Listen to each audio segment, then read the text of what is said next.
Hi, good morning, and welcome to East Meets West, an hour into Empower. This morning, we're going to be having a conversation on vaccines, a very hot topic. We are not giving any medical advice, we are just having a conversation and giving personal opinions.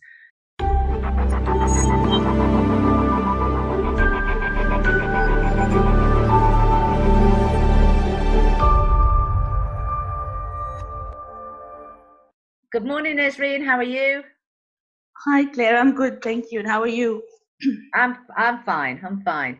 So, obviously, over the last months with the coronavirus, and I know we're not going to have a massive talk about the coronavirus. We're going to be talking about vaccination programs in general and also the push to make them mandatory.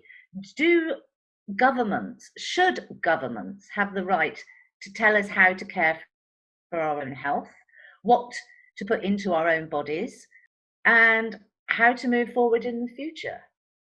These are the questions that we're going to be asking. We are not advocating not to have vaccinations. We are not advocating to have vaccinations. I personally believe it should be an individual choice depending on your health status.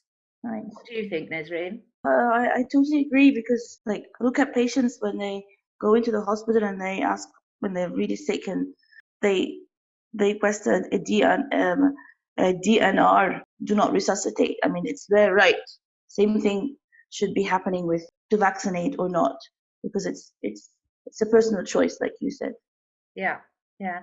Okay, when I was a young girl, and obviously when I was in my early 20s and I started out in my nursing career, we had, obviously as a child, I had diphtheria, had measles, there were a few others.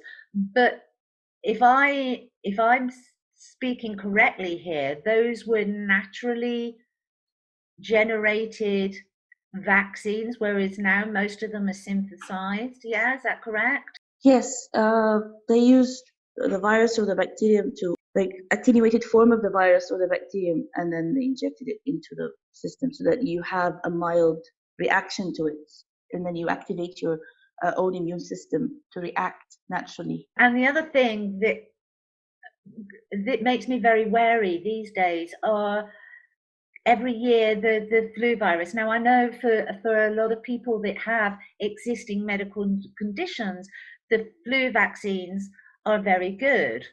But there is a massive push, and this is something the general public doesn't know. There's a push in many countries now.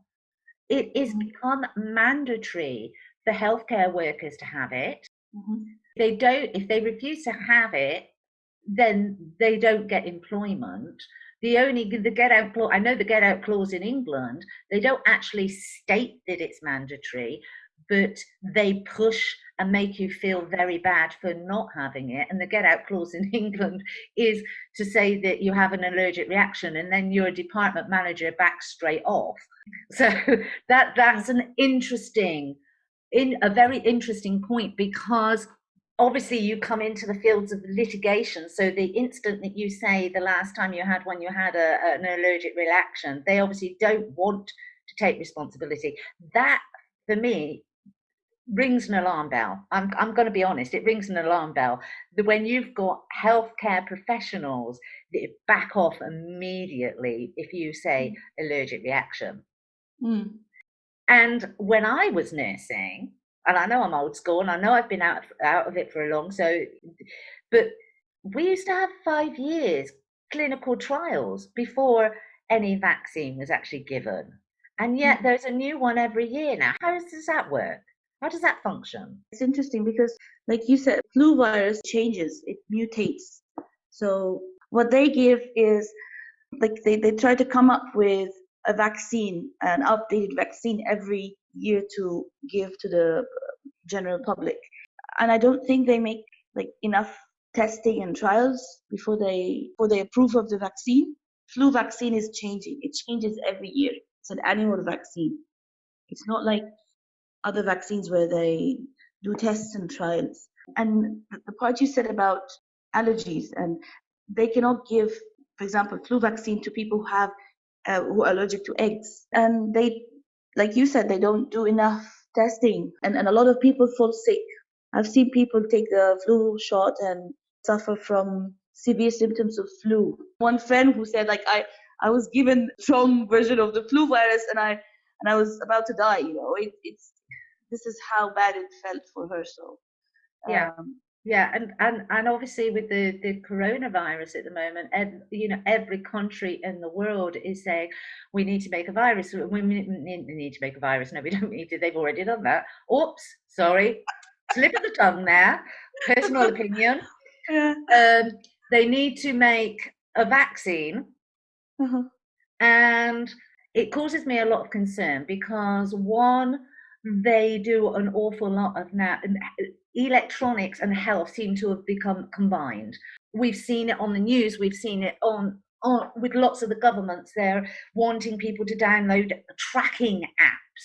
Now, tracking apps for health, I think, are a very good idea. I've got, if these applications were actually used in the correct way that they were actually designed for. But the problem is, we know of old, we know from history that nothing in science that has been developed has ever stayed in the hands of those that come from a place of love.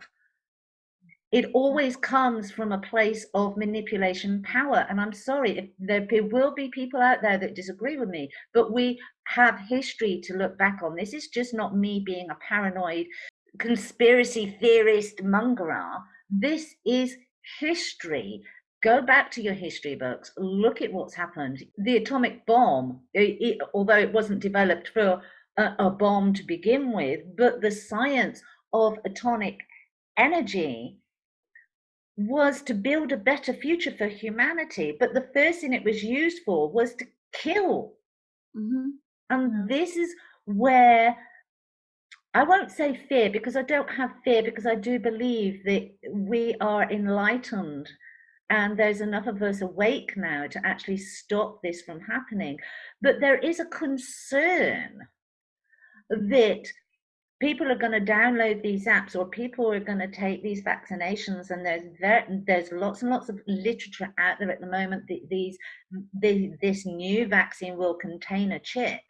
They've already started doing, if I remember rightly, some vaccines for babies that contain a chip. Am I right in saying that? I'm sure I read that somewhere. Yes, I did read about this, and yeah, but it's not from a scientific source, but Right. Okay. it's So out there. Yeah, right. Right. Okay. So this is not. people are speculating, I thought asking the question. I thought I'd read it was something that had actually developed in the course of not for anything malicious, but so that they could actually administer the medications through this chip, like they do with the contraceptive medication, that they put a little chip in with that, don't they? Yeah. And that's what I read. Also, you have to remember that, why is it that Bill Gates is very much interested in developing a new vaccine for the coronavirus? I mean, what's the relationship here? He's not a medical body. He's not a doctor. He's not in the medical profession. Why would he be pushing for a vaccine for the coronavirus? That's Yeah. a big question to ask also. Yeah. It's interesting, isn't it? Because it is one that I've kind of debated on. Because Bill Gates he's an inventor. He is a seer of the future.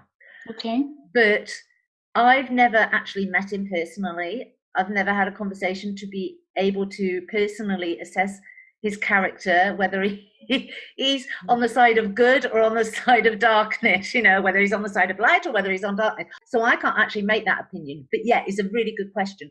Why? Mm. Why is an electronic expert so heavily involved in health? Now, I do know, just before I actually came out of nursing, that he was going to be instrumental in sorting out and developing the core care plans and the record keeping basic on an electronic level. Now that is, I know Microsoft, which is Bill Gates, was moving into that, but that was nearly 15 years ago now. So how that's progressed into actual medicine, I really couldn't tell you. But it is a very good question to be asking. Yeah, Um, but I would understand him being involved in developing sophisticated app or whatever program for hospitals to use, track the patients, to have a medical database, but not with the vaccine studies. yeah, Since to it me, is a big question mark. It is yeah. absolutely, I'm with you there. It is a big question mark that people, whatever side of the fence they sit on, they need to be Mm. asking, because it would appear, and the one thing that I've actually noticed is it would appear that our media does not ask questions anymore.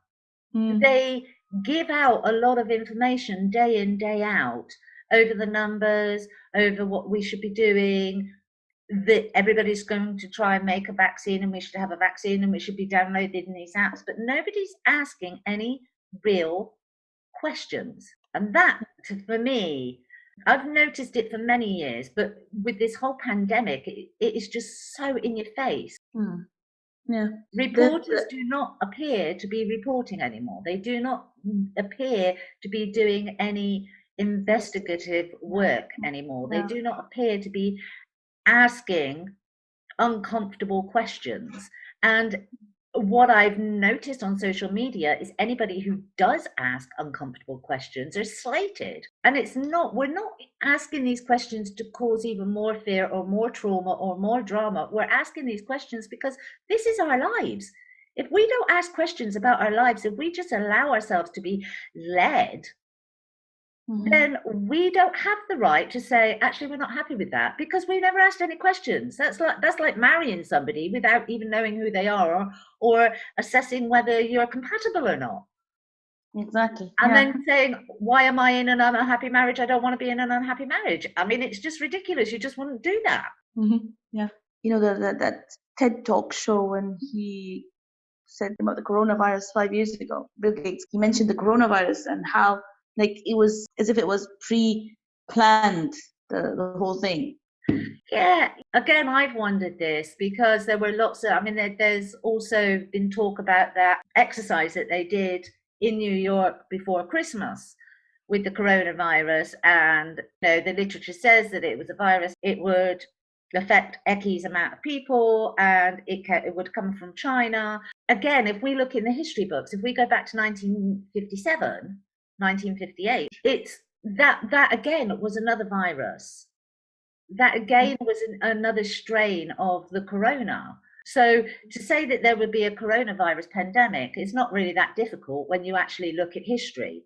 You look at what's been happening, because you had another explosion, if I remember rightly, in 1968, which was even bigger. But in the 1957-58, 2 million people died, and yet the world didn't come to a halt.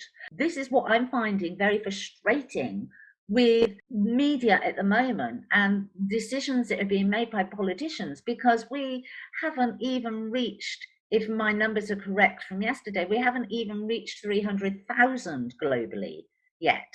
And yet in 2050, in 2057, whoa, moving into the future, in 1957, 58, the winter of 57, 58, we had just under 2 million die globally. Now, it could be said that we didn't need to take the measures because there wasn't so much air travel. The spread was slower, so the health system could cope better. Because I'm a true believer that we stayed in our houses. I advocated that people stay in their homes, Yeah. slow it down so that health systems didn't collapse. Absolutely, I was, and I still am a believer of that. And I'm a believer in the phase system that we now have in Spain for opening things slowly so that people can get used to the new norms, especially in Mediterranean countries, because they're very tactile people. They kiss, they hug. Strangers in the street, they'll kiss and they'll hug. I mean, it's just part of the nature. It's part of the culture. So to go from being in isolation to being everything being back to normal, those new normalities of not actually kissing and hugging will take some time to integrate into the psyches. So I'm a believer in having phases. so people can get used to those new normalities for safeguarding, and obviously continuing with the slowing down of the spread of this virus. But do we need all the constant fear mongering that's going on? Because that for me, there's been no representation of previous. They've all said it's unprecedented. This is what we keep getting. It's unprecedented. We've never had to deal with this in our lifetimes. But actually we have. Yes. You had 57, you had 68. There's been many times when there have been pandemics, whether they've actually been medically classified as pandemics or whether it's been epidemics, is irrelevant when you look at the actual numbers of fatalities. Yeah. The speed possibly is unprecedented because then people didn't travel as much. You never had global travel like we have now, or did have up until a few months ago. So the speed of which it spread was probably unprecedented, but the spread is not unprecedented. The fatalities is not unprecedented. Fatalities in the whole spectrum, when you look at the picture as a whole, are very few. Yeah, and also there was no need to develop a vaccine to protect people against it. I'm going to go back to what you said, because you said every year it mutates. Every year the influenza virus mutates. So every year you need vaccines. Every year you are still going to have people. You are still going to have people fall ill, and you are still going to have fatalities. And the coronavirus is a virus that mutates. We've seen that. That's in the science book. That's not me just saying something off the top of my head. That is in the science book. This is something that they know. It mutates with time. So they can develop a vaccine, but how is that going to safeguard us anymore? And the other thing is one of the things that came up on Spanish news this week was the doctors, the scientific teams are quite concerned at the low percentage of numbers of people that have actually developed antibodies, and they are trying to work out why. And I don't know whether I'm right or wrong, but I kind of sat there and I thought, well, if we're constantly filling our bodies with vaccine, then we are not giving our immune system the opportunity to learn to fight. We're not giving the immune system the ability to build and be strong. Yeah. Hence, we're not going to have large quantities of people that are able to build antibodies to this virus. In my mind, that's my opinion. And I remember when Georgina was little watching a program where in America they were actually having to feed babies dirt because of the personal hygiene standards were so high, because home cleanliness was so high, and antibacterial sprays. Babies were not babies, young children, because babies from 0 to 3 months have their mother's immune system. And this is another thing. That's another part of the kind of the whole vaccine program that I have question marks over. But they were having to feed dirt. They were getting the kids to actually play and put dirty hands in mouths so that they can actually build up the immune system. Well, if they were doing that 20 years ago, and we have far, far fewer vaccines then, and we had mothers with good immune system, because you have to remember this is a generational thing. The more vaccines we give, the less our immune system is working. So to me, I question the validity of everybody having vaccines to try and stop any disease. They tell us that these viruses are cycles, and everything within the planet, everything within our lives, everything that is a sentient being has a cycle. So surely we should be learning to live with these cycles rather than trying to eradicate them all the time, because science shows that every time we try to eradicate it, it will transmute into something different. It's trying to survive. It's a sentient being, albeit a very basic one. A virus is a sentient being, and it's trying to survive. And if we're trying to eradicate it, it will try harder to survive. And in that trying harder, it will get stronger, surely. Yeah, makes sense. when this first started, when the coronavirus first started, it was not that virulent, it was not that strong, like you said. But then they used its basic intelligence to develop into like a different form, so that it became more virulent, and people were like getting stronger symptoms. But were they getting stronger symptoms, or was it because their immune systems were lower? Was it because their immune systems are not functioning fully? Because it's like muscles. If our immune system functions the same as all of our other systems, you need to be using it for it to build strength. Yeah. We have our circulatory system, and it's our heart, and it pumps. But if we do not make that heart work, if we do not exercise, that heart becomes weak and our circulation becomes weak. Mm-hmm. So Yeah. surely the immune system works with the same thesis. Yes, it does. And don't forget that what we're eating is different from like 20 or 25 years ago. Our food is more synthesized. It's not organic. It's not healthy. And the lifestyle and everything, it's all adding up and wreaking havoc to our immune systems. Absolutely, yes. That's a whole nother program, is healthy eating and what's going into our foods and what our animals are being injected. If you're still meat eaters, because you've obviously got all those antibiotics, you've got everything, the things that are being fed into them, because what gets fed into them gets fed into us. That goes into our systems. What the land's being sprayed with, the pesticides, all of that impacts on our physical body.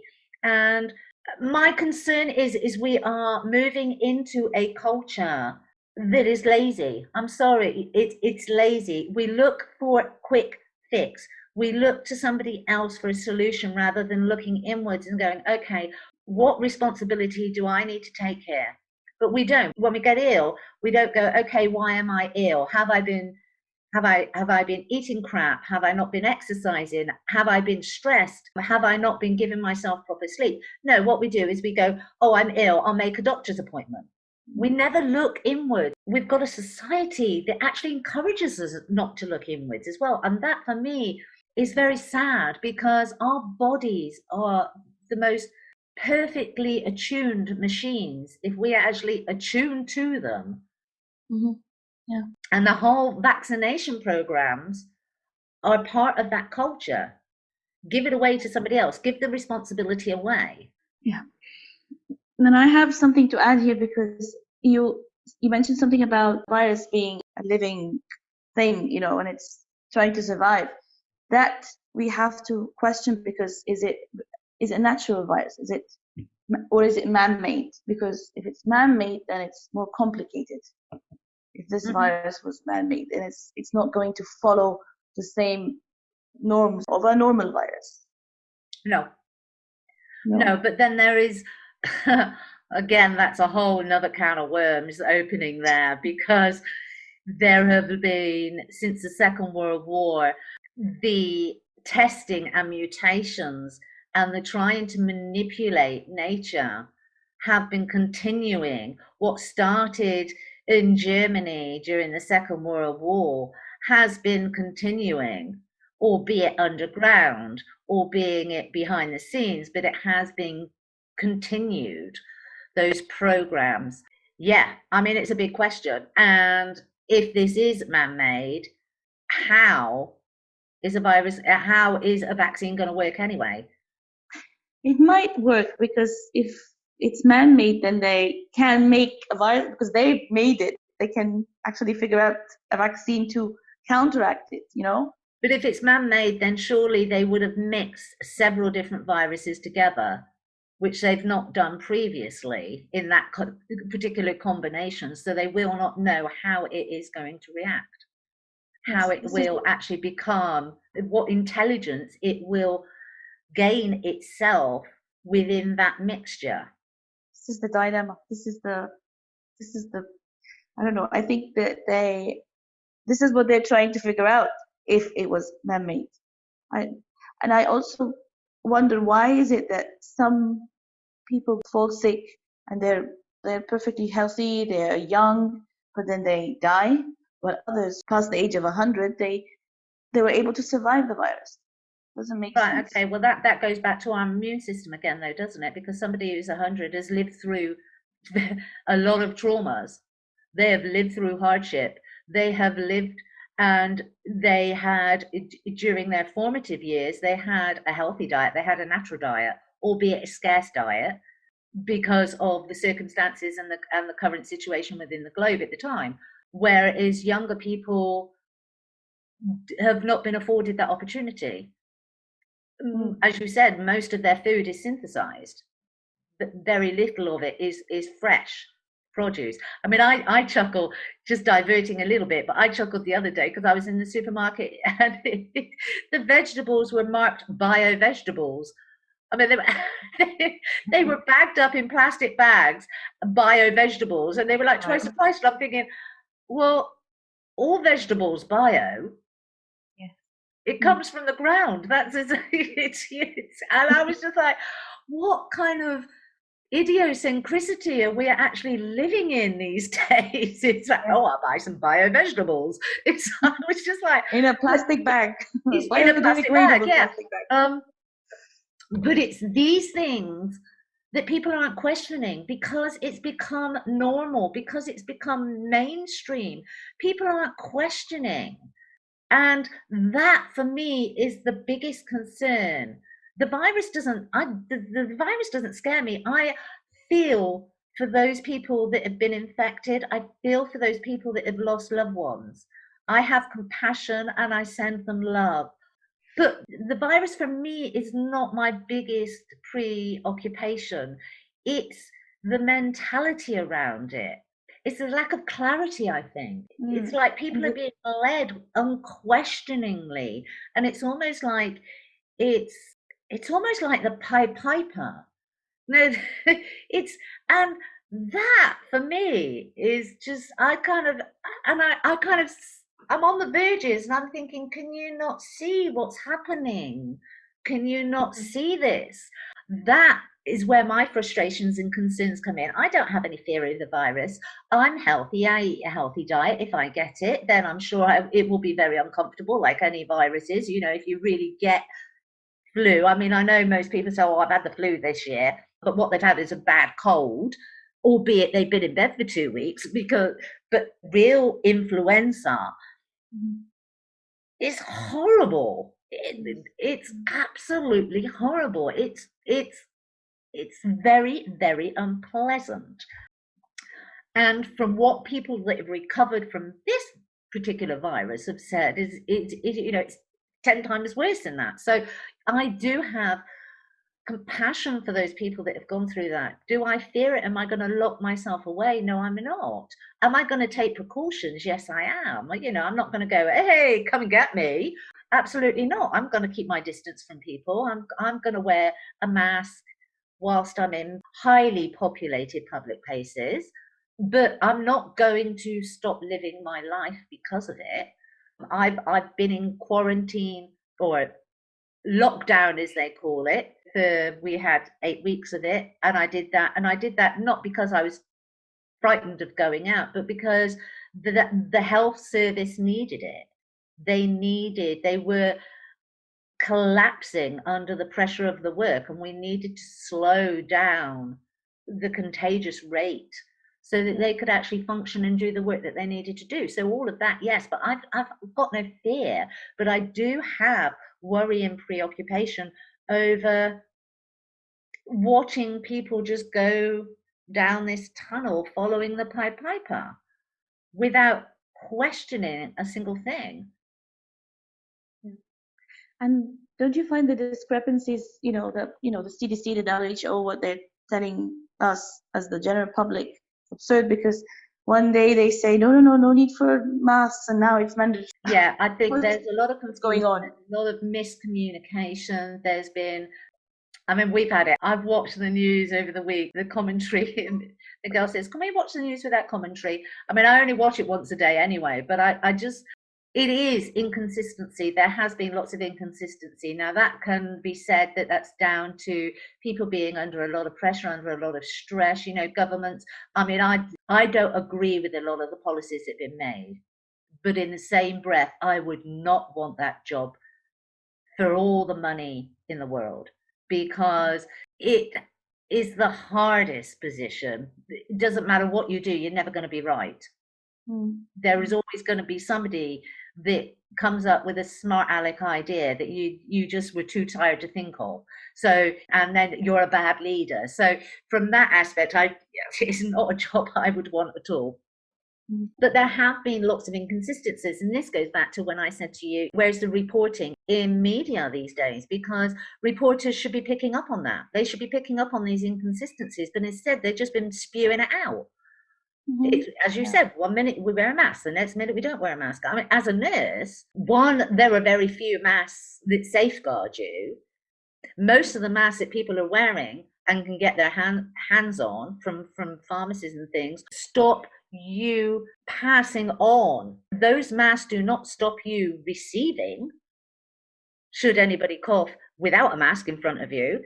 And also, the use of masks is not advocated. The use of masks over a long period of time will exacerbate problems within the lungs. One, you've got the oxygen exchanges, you've got the gas exchanges that occur because you're breathing in air or a percentage of the air that you've already used.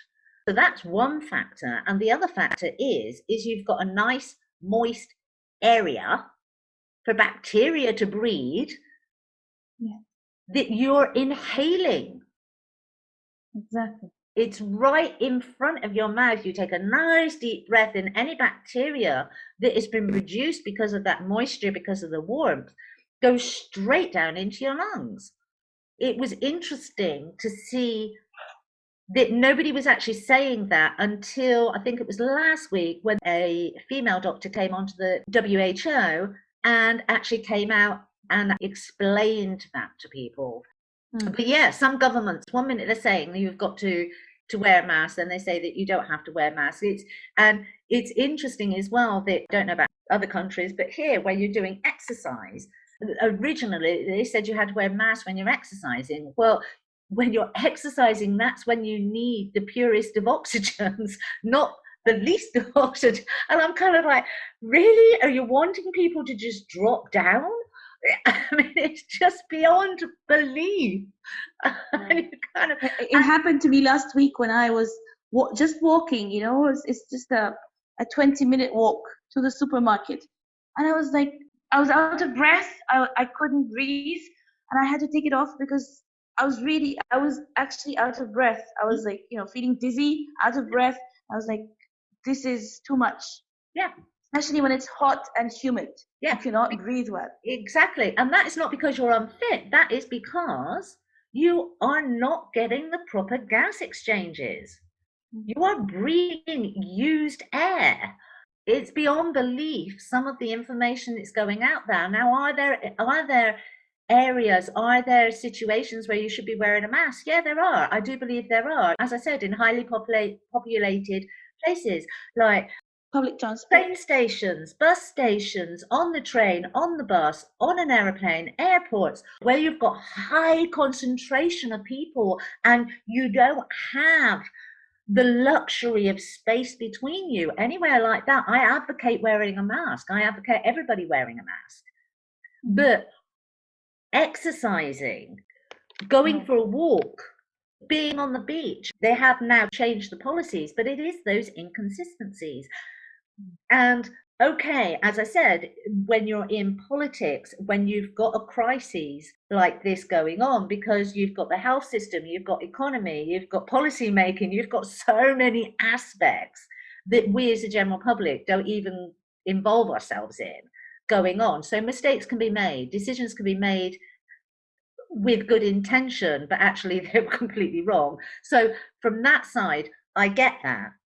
But where's our media? Where's the investigative reporting? Why were they not questioning? And why are they still not questioning these things? They're just spewing it out. And it's highlighted what has been going on for many, many years, that actually we are being fed information, not given. We're being fed, I believe, that we're being fed information for an unknown cause. And the few people who question, they, like you said, they get slated and they become conspiracy theorists. Yeah, that title came up from the CIA to actually deal with people that they couldn't deal with. That was the whistleblowers that they were like, oh no, we need to shove this under the rug because we can't make this general knowledge yet, blah blah blah, for whatever reason. Again, possibly with good intention, but the problem is it slates everybody. It's now used so generalized Mm-hmm. that it's And yeah, and don't forget that the doctor, the Chinese doctor who alerted the government about the coronavirus thing, he also was called a whistleblower. He yeah, was, yeah. Yeah, yeah. there's been a lot going on, and it's been interesting as well that Facebook have censored so much, even when it was sensible, educative information. They censored it, they blocked it. I mean, what is all that about? I mean, I know there has been a lot of bogus stuff on there. There has been a lot of false news, but Mm. let's be honest, there's been a lot of false news on our mainstream TVs. It's so it seems a little hypocritical. But let people choose for themselves. Let people think and use their brains to decide whether this is something that I can accept as true or false. Yeah, and it's the same with the vaccines. Let people choose. Let people choose. But again, this is another concern of mine because people are not getting that choice. As I said, in many countries, healthcare workers are being forced to take the vaccine. Otherwise, they lose their contract to work. And we've seen that, again, that was taken down, but we've seen the letter where a mother, an 18-year-old girl in Australia, was actually sent a letter by the government to say that she hadn't had her meningococcal vaccination and she hadn't had her, oh, I forget what it's called, HV something, the cervical one, the new cervical one, HPV, human papilloma virus. HPV. Yeah. Now, how is HPV contagious to other people? But she was actually sent a letter as a reminder that she hadn't had those. That, okay, I can go with that. It's a reminder. But it actually said on that letter that if she chooses not to have them, it could affect her ability to obtain a passport. And this is going on a lot. This is not just Australia. There are being mandates put in place all over the world. Mm-hmm. And it's not being reported on mainstream. This is not just a few select people. This is not just troublemakers. This is normal people being bullied into. And let's be honest, that's what it is. These mandates are bully boy tactics. And to what end? Because the vaccine, the HPV, is not contagious to anybody. So how can that affect her ability to have a passport? Where is that coming from? What is the thinking behind that? There is no logical response that anybody can give that apart from it being bully boy tactics. Yeah. It's you have this or you will not get a passport. Now that to me is a very, very dangerous road to be going down. It's like forcing you to buy something, just for the sake of making money. It's again, it's the pharmaceutical business. It's ridiculous because it's Yeah. And it's again, pharmaceuticals. I mean, if you look at the pharmaceutical companies, they are basically one of the biggest corporations now in the globe, and they are so tightly knitted with politics. yes. And this causes big danger zones as far as I'm concerned. I'm a true believer in Switzerland. I mean, it's in Switzerland they do not. Healthcare is separate. Politics is not allowed to involve itself. And in Switzerland during this coronavirus, yes, they have cases. Yes, they've taken measures, but it's all come from medicine. It's had nothing to do with politics or political policies or agendas. There are no agendas. It's healthcare. Information that they've been given has come directly from healthcare. Directives that have actually been taken, safety measures that have been taken, have come from healthcare. It's had nothing to do with their political system, and they do not have any. The two are separated. And I do believe that is the way forward, that health becomes health. Health doesn't become a political point scoreboard, which it has been. I mean, when I was in the NHS, I mean, a lot of we would sit there and a new policy would come in, and I can tell you, it wasn't for the benefit of health. It wasn't advantageous to health. It didn't promote the health of the patient. It promoted a political agenda. It promoted more votes. Yes. And that's wrong. That's what needs to stop, because we're going down that road, and we're going down that road at a massive velocity. Our health should not be tied in with politics. Our health should not be tied into votes. Our health should not be tied into corporates making loads of money.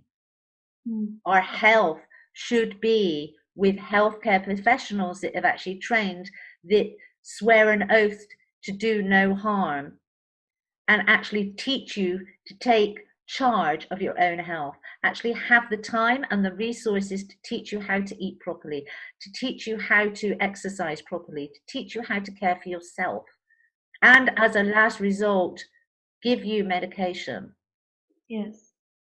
And this reminds me of the mental health illnesses and mental health in general, where they don't give the patient enough time to speak. They listen for 5 minutes and then they just write you a prescription that you have to take for a month. Yeah.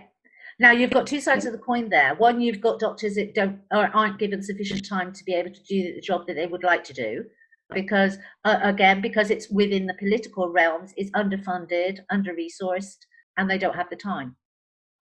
Then you've got the other side of the coin, where you do have a percentage of people that do not want to take responsibility because they're not accustomed to take responsibility. So they don't think it is their responsibility. They think it's the doctor's responsibility, even though it's their bodies and it's their mind. And we've got this twofold thing going on. So is it going to be are we going to be able to untangle this overnight? Should we be able to get reforms where health becomes separate from politics? And that is a very big should, okay? Because health have always been a big voter. That kind of came in 70s, 80s. Health became a very big vote puller, which is why it got pulled into the political arena. So to untangle that, it would take time. I would love to see in my lifetime for that to be untangled. And I would love to have doctors and healthcare professionals that are able to give educative classes so people actually start to take responsibility for themselves. We are not advocating to have a vaccine. We are not advocating to not have a vaccine. What we, and I think you'll agree with me here, Nazreen, are advocating from this conversation is that we should have the right to choose. Exactly.